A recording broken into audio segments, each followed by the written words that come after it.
I'm finally making this video, guys. I'm answering all of your vanilla cake questions. I get asked this question every single day. And actually the reason why I'm making this video, or one of the biggest reasons, because I want to answer this question. So every time someone asks me it, I just send them the link to this video. Why do you add the butter in with the dry ingredients, and why don't you cream the butter and sugar together?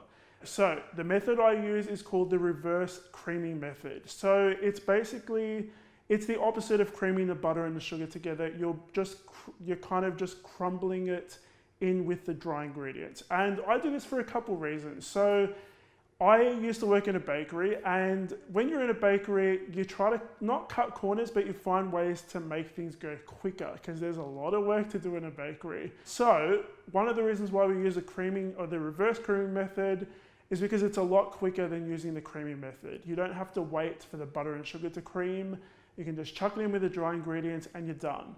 And one of the biggest reasons I also use this method is because, and some of you might disagree, but I find that when you cream the butter and sugar together, the cake comes out a little bit drier. It comes out a little bit fluffier, but my cake method, or it's not, I didn't invent it, but the way I do it, it comes out a little bit more dense, which is good for cakes, and it comes out a little bit more moist as well. And I enjoy cakes that are a little bit more on the dense side, a little bit more moist than the super fluffy dry ones. Again, you might disagree, but that's why I do it the way I do it. I hope that answers that question. I don't think people will stop asking, but there you go. Another really common question is, why don't I use oil and yogurt in my chocolate recipe and I do it in my vanilla? So let me explain to you why I use these ingredients in this recipe. First of all, they're completely different recipes. So the chocolate recipe is not like the vanilla recipe at all. It comes out dense and moist, but it's a different recipe. So that's why it doesn't have those ingredients. But the reason why I use yogurt in this recipe is because, again, it makes the cake a little bit more moist. You can't taste the yogurt, so don't everyone freak out that it's going to come out sour. Now, if you don't have yogurt or you don't want to use yogurt, if you have sour cream in your fridge, you can use that as well. And it's basically because, you know, when you're making cupcakes, say the day before or in the morning, and you're going to be serving them later that day, this will keep them moist throughout the day and kind of stop them from drying out too much. Okay. Now that those are out of the way, let's get stuck into a couple of these ingredients. You want to make sure that your milk is at room temperature, super important. This came out of the fridge. I popped it in the microwave for about 20 seconds, get it to room temperature. You want to make sure all your ingredients are at room temperature. So I know you guys get grossed out by this, but your butter needs to be super soft. I like to put my finger in it, and you don't want it to be melted, but you want it to be super soft. So what we're going to do is we're going to pop all of our dry ingredients into a large mixing bowl. Now, what I'm going to show you guys today is one batch of this recipe. To make the size cake that we're going to be making in this video, you're going to need to make 2 batches of this cake recipe. The reason I split it up is because nobody has bowls bigger than this in their kitchen, and you can't make 2 batches in one bowl. It just won't fit. I've tried, it's a disaster. Now, I don't actually sift my ingredients into my bowl. I just chuck them in there. I don't actually think that it needs it, so we're just going to throw them in the bowl. So this salt here is pink Himalayan salt or sea salt. There's no specific reason I use this other than it's pink, it's pretty, and it's easier to see on screen, so that's why I use it. It doesn't make a difference what type of salt you use. So today we're going to be using our hand mixer. You can use a stand mixer for this if you prefer. We're going to mix all of our dry ingredients together until everything is mixed and well combined. Then we're going to add our softened butter in there, and we're going to mix that on low speed until it reaches a crumbly, kind of sand-like texture. Next, we're going to add our eggs, milk, oil, and our Greek yogurt. Now today we're going to be using some vanilla bean paste because this is a vanilla cake. I actually like to put a lot in there. If you don't have this, you can use vanilla extract. It still has that strong flavor, but you won't get those little specks of vanilla beans.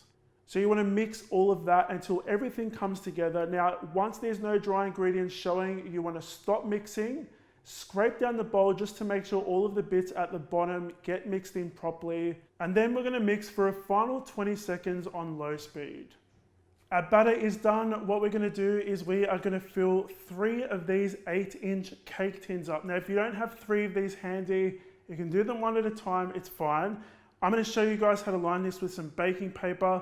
Everybody has their own way of doing this. This is how I do it. So we're going to kind of guesstimate how much paper we're going to need for 3 cake tins.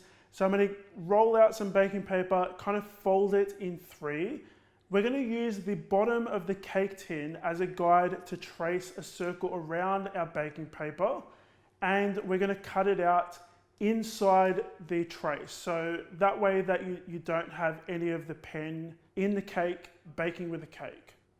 Once you've got all of those cut out, you want to spray your cake tin with some oil and pop your baking paper on the bottom. Now, I found the best way to actually fill your cake tins up is with an ice cream scoop. I use this for a couple of reasons. It's one of my favorite tools in the kitchen, actually. So if you do it this way, you scoop into 3 tins, or you can do it one at a time. Everything comes out even and everything bakes at the same time as well. So this is an easier way, and it's much cleaner as well than just pouring it into the cake tin. We're going to pop these in the oven for about 50 to 60 minutes. Now, I like to bake these on a low temperature. It's a little bit different than what a lot of other recipes do. So we're going to bake these on 140 degrees Celsius. I don't know what that is in Fahrenheit, but it will be in the written recipe, which is on my website. So we're going to bake these 50 to 60 minutes. Now, the best way to check if these are done baking is to use a toothpick or a skewer. Put it in the center of the cake. If it comes out with batter, bake it for an extra 10 minutes. Now, the cake shouldn't actually color, and this is the same technique that I use for my cupcakes. That's how I get those nice, bright, beautiful colors. Our cakes have baked beautifully, no colorization on the top. They've baked quite flat as well. On that low temperature, they tend not to have that oval shape when they bake, and they don't crack as well. So we're going to level them anyway. Now, what we're going to use to level them is something called a cake leveler. Now, before we do cut these, I have chilled these in the fridge overnight. So I baked them yesterday and we're going to decorate today. But if you don't have overnight, chill them for about 4 hours. The reason I like to chill the cakes when I work with them is because they're easier to cut, number one. And when you're working with chilled cakes, it's much easier to work with. There's no risk of them sliding around when you're frosting them. And there's no risk of them tearing as well, which has happened to me. So we're going to be slicing these cakes into 2 layers. So 3 cakes, we're going to have 6 layers at the end of it. So what we're going to do is we're going to start off with the bottom. We're going to put that away, and then we're going to trim the second layer. The next step to this cake is crumb coating it. Now, crumb coating is basically, well, you're going to fill the cake with some vanilla buttercream frosting. So what I did with this frosting, this is my Swiss meringue buttercream frosting. I added some vanilla bean paste in it. I added a lot. So it kind of looks like I've mixed ash into it, but it tastes delicious. So we've just whipped some of that in. This is what we're going to be using for this vanilla cake. It's all vanilla. Just quickly, the other day I met someone who loved vanilla more than any other flavor, which is really ridiculous to me. I just think vanilla is good, but what about chocolate? Chocolate tastes so much better. Actually, I want you guys to tell me what your favorite flavor, like all time, is in the comment section below. So our cakes are trimmed. We're going to fill this cake. Back to the crumb coat. So crumb coating is basically filling the cake. We're going to coat it with some more frosting on the outside, and then that acts as kind of like a barrier when we put our second layer of frosting on, so you don't see the cake crumbs on that outer layer. I've got my handy cake spinny thing here. I've got my grip thingy here. We're going to pop that on top of our cake spinny, and we're going to add a 8-inch cake board on top. Now, you can use a bigger cake board. I like to use the same size cake board as the cakes so that it's not showing when we finish the cake. We're going to begin by adding a little dollop of frosting on top of our cake board. Use a little offset spatula to kind of spread that around. Pop your first layer of cake on top of that. That frosting is going to act like a glue, and it's going to stop our cake from sliding around. We're going to pipe a circle of frosting around that cake layer. We're going to fill that in, and we're going to use our offset spatula to spread that around as evenly as you can before you add your next layer of cake. You're going to repeat that until you get to the last layer, and then we're going to add a dollop of frosting on top. We're going to pipe some frosting around the sides. It doesn't have to be perfect. Then we're going to use our little offset spatula to kind of spread that around. Now today I've got my bench scraper or my cake scraper. We're going to scrape the frosting around the outside of the cake and on the top. Get it as neat as you can. It doesn't have to be perfect, but I'm a perfectionist, so I like to get it as neat as I can. Once you've got all that done, we're going to pop this in the fridge, preferably overnight, but 3 to 4 hours. Get it super, super chilled before we move on to decorating. So our cake has chilled. For those of you who don't know, at this stage, if we leave it like this, it's called a naked cake. So you can kind of see some of the layers through the first layer of frosting. And I kind of like the way it looks, so I'm going to leave it like this. Now let's get stuck into the final decorations. To make our white chocolate ganache, we're going to be adding some chocolate to a large microwave-safe bowl. We're going to be adding a little bit of cream and some butter.